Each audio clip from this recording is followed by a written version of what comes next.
Farm. I'm Katie. We are in the kitchen today and I am going to make something that is a special treat for us. I don't make it every weekend, but I used to think it was this like really time-consuming, complex thing. And so today I'm going to show you how to quickly and deliciously make small batch strawberry jam. I love strawberry jam, I love strawberry syrup, and I'm not a big like maple syrup fan, so like for breakfast, I'm not really into those things that a lot of times people associate with like maple syrup or things like that. I love strawberry. That's what got me into this. I was trying to make a strawberry syrup many moons ago, and then I got into making, strawberry jam for us. I don't make this in large batch because right now we don't grow strawberries. When we do, I plan to be making this in bulk and saving it because it would be something really nice to just have on hand. What I want to tell you though is that making jam does not have to be scary or complex. Really, you just need a few key ingredients. So strawberries, quite a bit of sugar, okay? So, that's what's gonna make it good. And then lemon. I've actually used lime before. You need a citrus. It does affect the taste a little bit. And then I'm also gonna throw in today, just because we have it and we grow it, you might have seen in my previous garden tour that mint has kind of taken over our garden, and I'm gonna add mint to my strawberry jam today because I can. So it is Saturday morning here. I am in my Saturday best apron, sweats, and we are getting ready to do this. So really all you're gonna need is a small pot. Okay, I use a really small one because this is like super small batch. I'd go one step up from this, especially if this is your first time. You don't want the strawberry jam boiling over because you are going to boil this. I have a paring knife that I use to hold the strawberries, my 1.5 cups of sugar. So I have about a pound of strawberries, 1.5 cups of sugar, and then about 2 tablespoons of that citrus. I'm gonna be using lemon today. I actually don't have lemons on hand. Really strange, I always keep lemons. So I'm just going to be using the bottled lemon today, and it's gonna work just fine, and I'm still gonna get this delicious jam out of it. The first thing that you're gonna do is you are going to hull your strawberries. I do this very, what's the word? I'm not applying a lot of effort into this to make sure that I maintain the greatest level of strawberry leftover, because all of our leftovers, like these strawberry tops and such, they will go to the chickens. You'll see a lot of people, they will use like the straw method to hull their strawberries. This is just not that big of a deal to me. So what you're doing is you are getting the green tops off and trying to get that little core white part of the strawberry removed. Holding my knife, just gonna go down into the strawberry here. Very tip, about 1 inch in, because this is a big strawberry. Okay, there you go.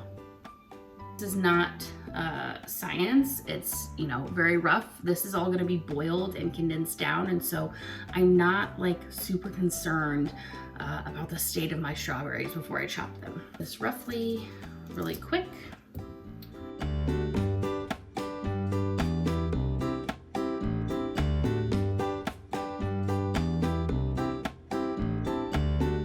All right, so we've got the strawberries ready to be chopped. I've got these that I am going to be giving to the chickens, so I will set those aside. And now I'm just going to roughly chop these strawberries and get them into the pot.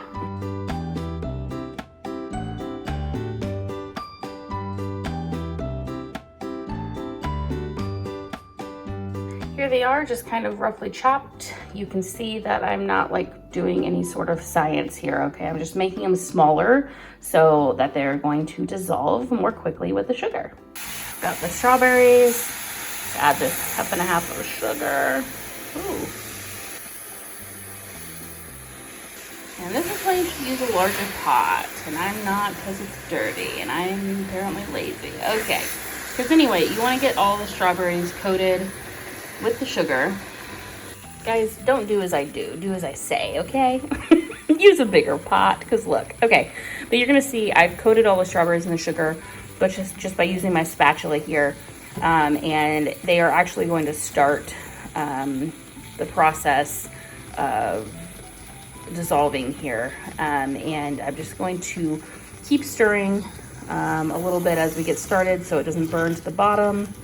And once this is really boiling and gone down a little bit, I will add my lemon juice. So I have this on medium high right now. I want this to come to a boil. Okay, we're actually going to bring it to a boil, but I'm continuing to stir because I do not want it to burn to the pot.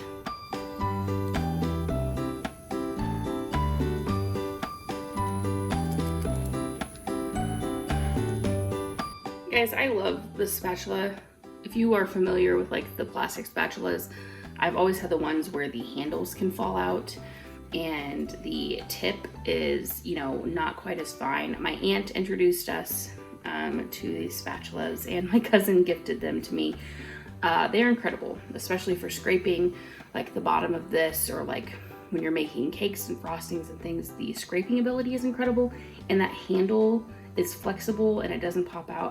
I'll put a link to this, or at least something like it below, so that you can get one yourself. They're pretty cool.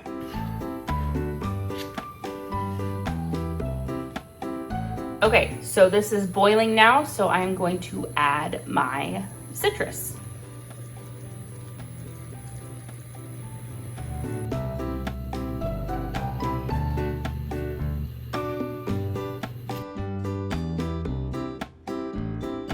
Okay, so if you're making this and you're like, oh, I don't have lemon, I don't have citrus, unfortunately, this isn't a recipe where you can just skip that.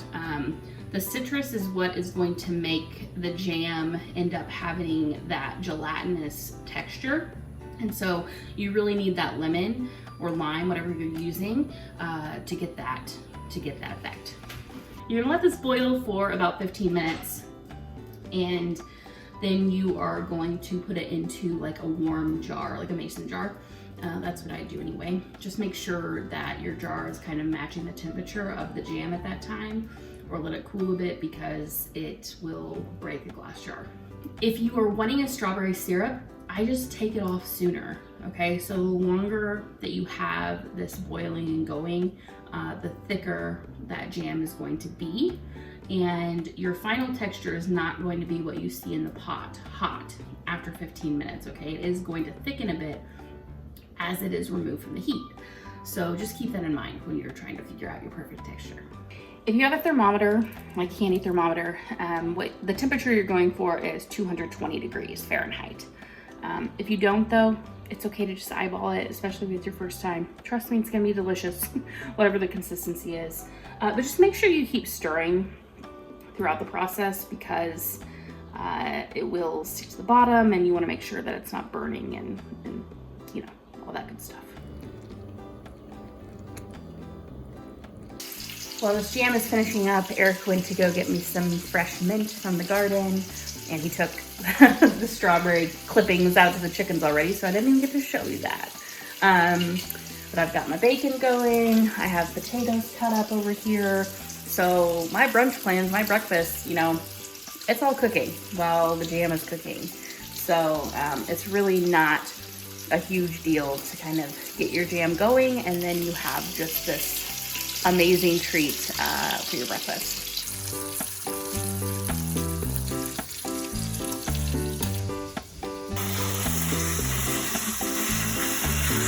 Oh my goodness, if you do not grow mint, I highly recommend it. In a controlled area. It needs to be like in a raised bed or in a pot. Even if you don't have a garden, like just a pot of mint on the porch. So fragrant. And so many uses. I'm gonna use it today. I think I'm gonna use, what did he give me here? I wanted spearmint, but it doesn't look like he brought any spearmint in. So we will use, looks looks like he just brought peppermint in. Okay, not my first choice of the jam, but it'll still be delicious and lighten it up. So I am just going to take a few leaves. Nothing crazy here. I will dry the rest of this mint out for tea.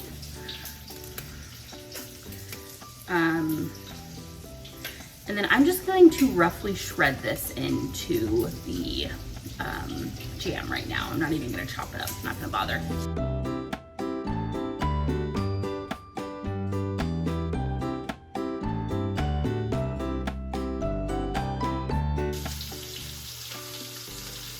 I did not have a mason jar in the kitchen, so I'd use a coffee mug instead. So I have to get a mason jar because you need to store it airtight in the fridge, and it'll last for up to 2 weeks, but we'll probably eat it before then. So this is still warm, so the consistency is not the final consistency. Our favorite uses for strawberry jam would be biscuits, probably. We're gonna use it on pancakes today. If you want a really easy biscuit recipe, I will link below to my really short video on that, because biscuits are another thing. They don't have to be scary or complex. Anyway, so good. Okay. You shouldn't eat it by the spoonful though. I mean, you can, I do, but I'm trying not to.